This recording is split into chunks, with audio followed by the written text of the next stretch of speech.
¿Qué ocurrió en ese rincón olvidado del Sahel que provocó un silencio incómodo incluso en Occidente?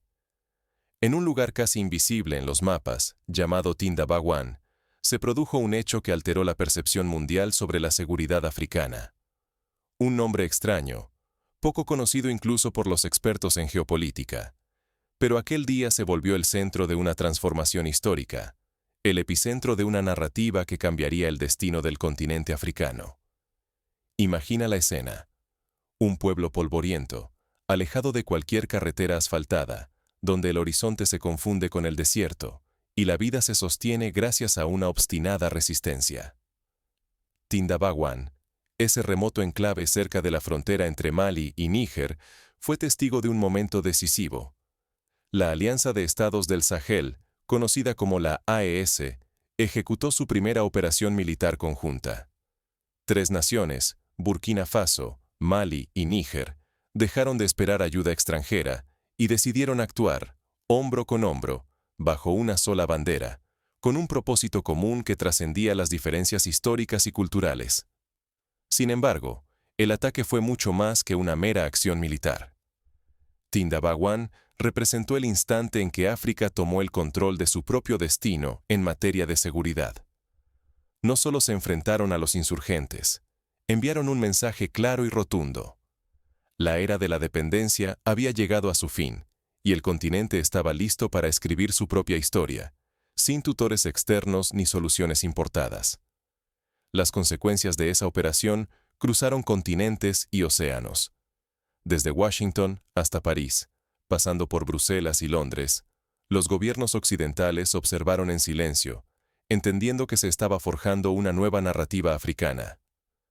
No fue solo una victoria táctica, fue el renacer de la soberanía y la determinación de un continente dispuesto a cambiar su historia con sus propias manos y valores. Pero el peligro persiste. Si África no consolida su autonomía en seguridad, seguirá atrapada por intereses externos y vulnerable ante el terror. Lo que está en juego supera el control territorial o la reputación. Es el futuro político, económico y social de toda una región, el destino de millones de niños que sueñan con crecer en paz y prosperidad. Para entender por qué Tindabawan es ahora un símbolo y no solo un campo de batalla, hay que mirar atrás y descubrir cómo nació la AES y qué la llevó a actuar. Para comprender el verdadero alcance de aquel día, es imprescindible viajar al origen de la Alianza de Estados del Sahel.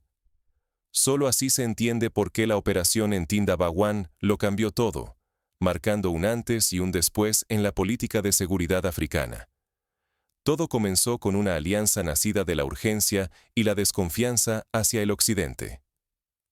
Durante décadas, Burkina Faso, Mali y Níger fueron puestos a prueba por crisis políticas, golpes de Estado y la amenaza constante de grupos armados. La inestabilidad era la norma, mientras la ayuda internacional llegaba envuelta en condiciones, dictados y promesas incumplidas. En septiembre del año 2023, Burkina Faso, Mali y Níger firmaron la Carta Liptako-Gurma.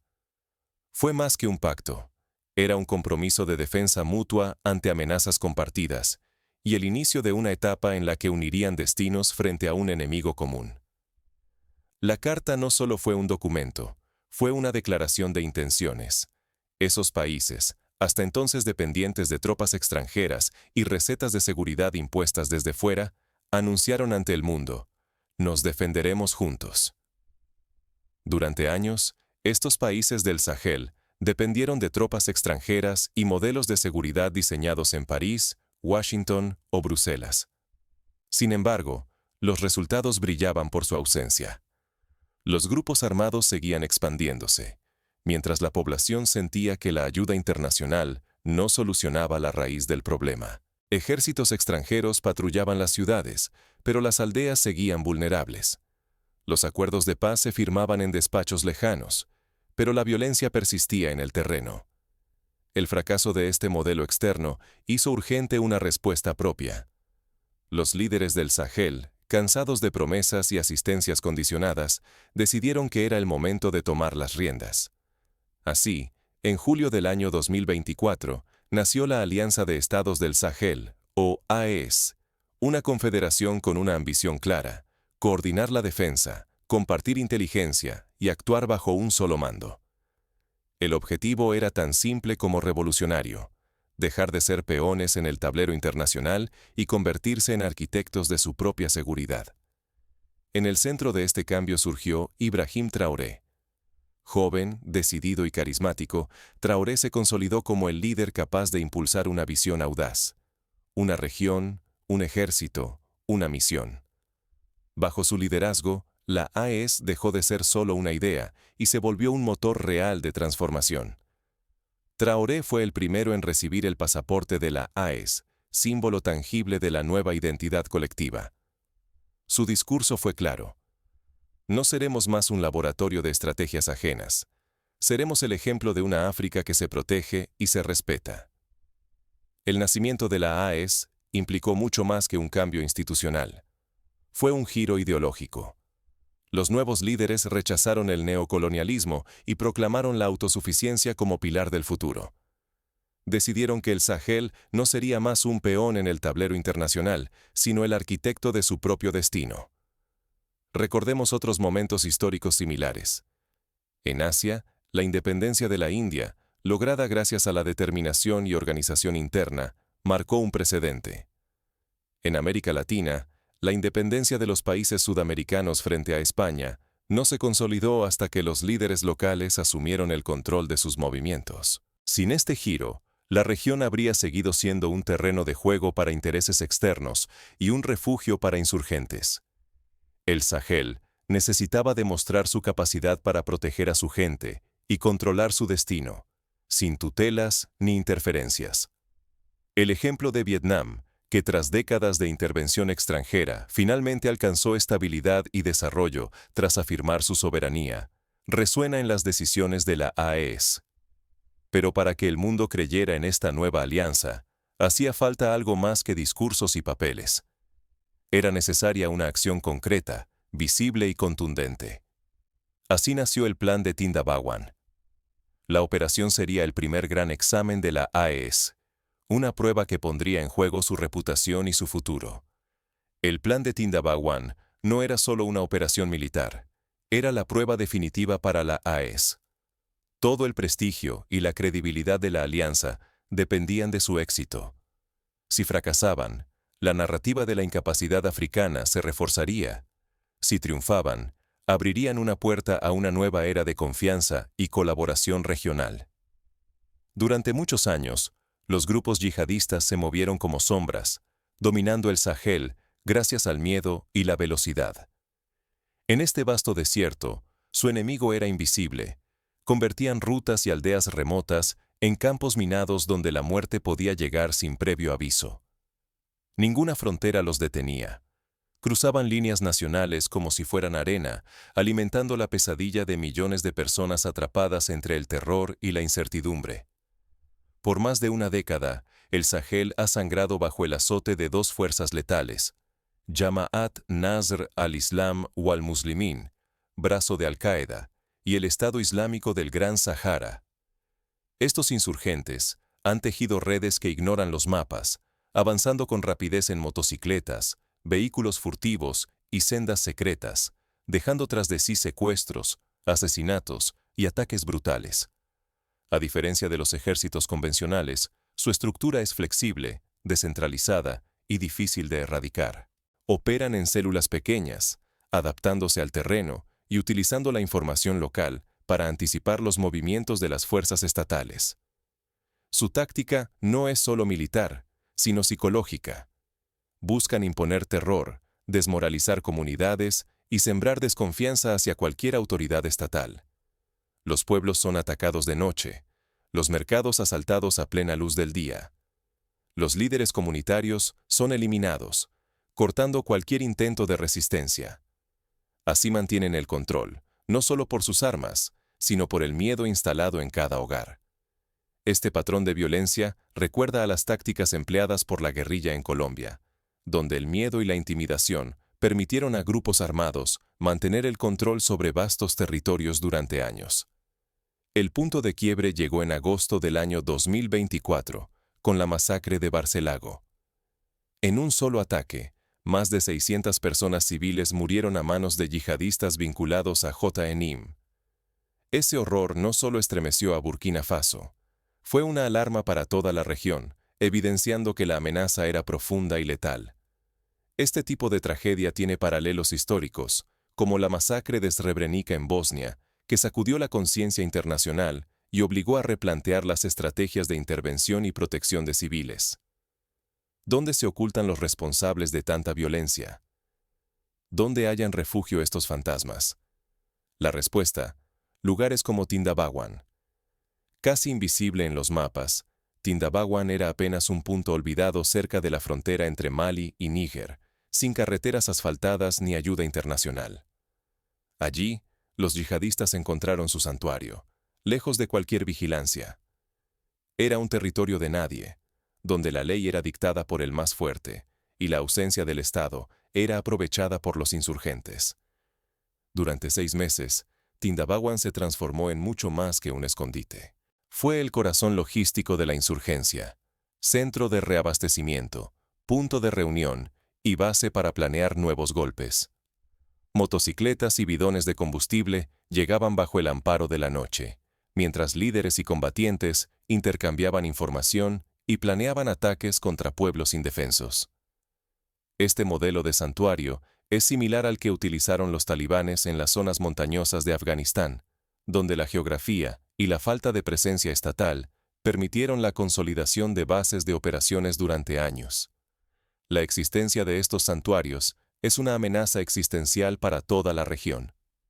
Cada día que permanecen activos significa más muertes, más familias desplazadas y el refuerzo de un caos que puede devorar cualquier esperanza de estabilidad. Si no se actúa, el Sahel corre el riesgo de perder generaciones enteras bajo la sombra de la violencia. En Somalia, la persistencia de zonas controladas por Al-Shabaab ha demostrado que la inacción prolonga el sufrimiento y el estancamiento del desarrollo. Frente a esta amenaza, la Alianza de Estados del Sahel entendió que las respuestas tradicionales ya no bastaban. Era el momento de actuar con precisión quirúrgica. El primer paso: conseguir inteligencia confiable y oportuna, porque solo con información era posible golpear el corazón de la insurgencia y cortar la red que sostenía su poder. Para ello, se recurrió a informantes locales, tecnología de vigilancia y colaboración con agentes infiltrados, una estrategia que recuerda al éxito de los servicios de inteligencia israelíes para neutralizar a grupos hostiles en zonas urbanas y rurales. Así comenzó la operación conjunta en Tindabawan, una apuesta sin precedentes para recuperar el control. La decisión no solo pondría a prueba la capacidad de la región, sino que trazaría el destino de todo el Sahel. El diseño de la operación incluyó simulacros conjuntos, capacitación en combate asimétrico y el establecimiento de un centro de mando unificado, donde representantes de los 3 países tomaban decisiones en tiempo real. Al primer destello del alba, el desierto contuvo la respiración. Todo dependía de esa madrugada. África debía probar, ante sí misma y el mundo, que podía defenderse sola. La operación Tindabawan se desplegó con una precisión inédita en el Sahel. Inteligencia humana, drones y tecnología satelital, todo bajo un solo mando y al servicio de una causa común. La imagen de comandos desplazándose entre la bruma matutina, coordinados por radio y asistidos por mapas digitales, contrastaba con la imagen de operaciones fragmentadas del pasado. Cada país asumió su rol con decisión férrea. Mali dominó el cielo, con patrullas aéreas que rastreaban hasta el más mínimo movimiento sospechoso. Pilotos entrenados en simuladores de vuelo y apoyados por radares portátiles aseguraban el control del espacio aéreo. Níger selló las rutas orientales, bloqueando caminos y cortando líneas de suministro con unidades de intervención rápida, estableciendo puestos de control móviles y utilizando vehículos todoterreno, adaptados al terreno arenoso. Burkina Faso lideró el avance terrestre, sus unidades de élite deslizándose entre dunas y matorrales, cuando el sol apenas teñía el horizonte, empleando tácticas de sigilo y camuflaje aprendidas en ejercicios conjuntos con instructores africanos. La ofensiva fue tan rápida como precisa. Objetivos clave, depósitos de armas, nodos de comunicación, fueron neutralizados sin causar bajas civiles. Los equipos de asalto decomisaron armamento suficiente para dotar a un batallón completo y evitaron, en el último instante, un ataque masivo en suelo maliense. Las fuerzas de la AES también desmantelaron laboratorios improvisados donde se fabricaban explosivos artesanales, privando a los insurgentes de recursos cruciales. En menos de 4 horas, la Alianza de Estados del Sahel demostró que podía operar como una sola fuerza, perfectamente sincronizada. El bastión yihadista de Tindabawan, antes considerado impenetrable, cayó. Los insurgentes no hallaron refugio. Sus cabecillas fueron capturados, sus redes desmanteladas, y el mito de la impunidad se hizo añicos. El éxito fue celebrado en las calles de las capitales del Sahel, donde la población, por primera vez en años, sintió un respiro de esperanza. La reacción internacional fue gélida y elocuente. Desde Europa hasta Washington, pasando por las potencias más críticas, nadie emitió comunicados ni ofreció ayuda. El mundo solo observó.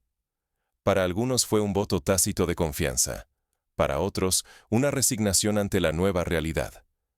África ya no es solo escenario, es protagonista de su seguridad. Este silencio recuerda al que siguió la Revolución Egipcia de 1952, cuando el liderazgo africano tomó las riendas y Occidente, sorprendido, optó por ver antes de intervenir. El riesgo era extremo. Un fracaso habría expuesto divisiones internas y reforzado el relato de incapacidad africana. Pero el éxito de Tindabawan cambió la narrativa. La AES no solo derrotó a los insurgentes, sino que encendió la esperanza de un continente en busca de fuerza colectiva. Se demostró que, con coordinación y determinación, incluso los desafíos más complejos pueden superarse. Sin disparar una sola bala fuera del objetivo, Tindabawan se volvió lección para escépticos y advertencia para los apóstoles del caos. La táctica y la tecnología fueron claves, pero lo decisivo fue la voluntad y la unidad africanas. El ejemplo de la operación Entebbe en Uganda, donde la acción decidida y el trabajo conjunto permitieron un rescate exitoso, sirve de paralelo para comprender la importancia de la coordinación y la preparación.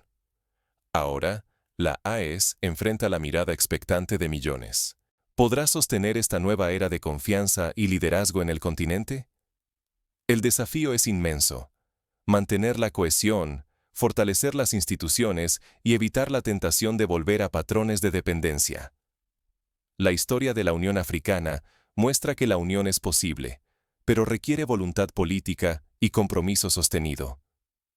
Tindabawan no solo representó un triunfo militar, sino el renacer de la dignidad continental. Allí quedó claro que, cuando la inteligencia y la acción africanas convergen, pueden lograr en pocos días lo que décadas de intervención extranjera jamás consiguieron. Resultados tangibles, diseñados por y para África. Las escuelas reabrieron, los mercados volvieron a funcionar y las familias desplazadas comenzaron a regresar a sus hogares, testimonio del impacto positivo de la operación. La operación de la Alianza de Estados del Sahel transformó la mentalidad colectiva. Por primera vez, la región comprendió que no necesita salvadores externos para asegurar su futuro. La lección fue contundente. La cooperación africana, bien orquestada, supera cualquier promesa internacional. Países como Ghana y Senegal analizaron el modelo de la AES para fortalecer sus propios sistemas de seguridad regional. Este ejemplo encendió una chispa en otros países y organizaciones africanas, impulsando a repensar la colaboración regional y a desafiar viejas estructuras de dependencia. Tindabawan se convirtió en el espejo donde otros líderes vislumbran la posibilidad real de soberanía y de un mañana construido con sus propias manos. La Comunidad Económica de Estados de África Occidental, CEDEAO, inició debates internos sobre la creación de una fuerza de reacción rápida inspirada en la experiencia de la AES. Sorprendentemente, la reacción de Occidente no fue condena. El silencio se tornó en un reconocimiento tácito. África ya no pide permiso. El éxito forzó el respeto de quienes siempre impusieron las reglas. El presidente de Francia, en declaraciones reservadas, admitió que el continente africano había dado un paso que cambiaría las relaciones internacionales en la región. La operación fue mucho más que una victoria táctica. Se erigió en símbolo de autonomía, coordinación y capacidad para fijar un nuevo rumbo. Demostró que los africanos pueden definir su propio destino, proteger sus recursos y a sus pueblos, sin tutela ajena. La inspiración de líderes como Nelson Mandela, que siempre defendió la autodeterminación, encuentra eco en los eventos de Tindabaguán.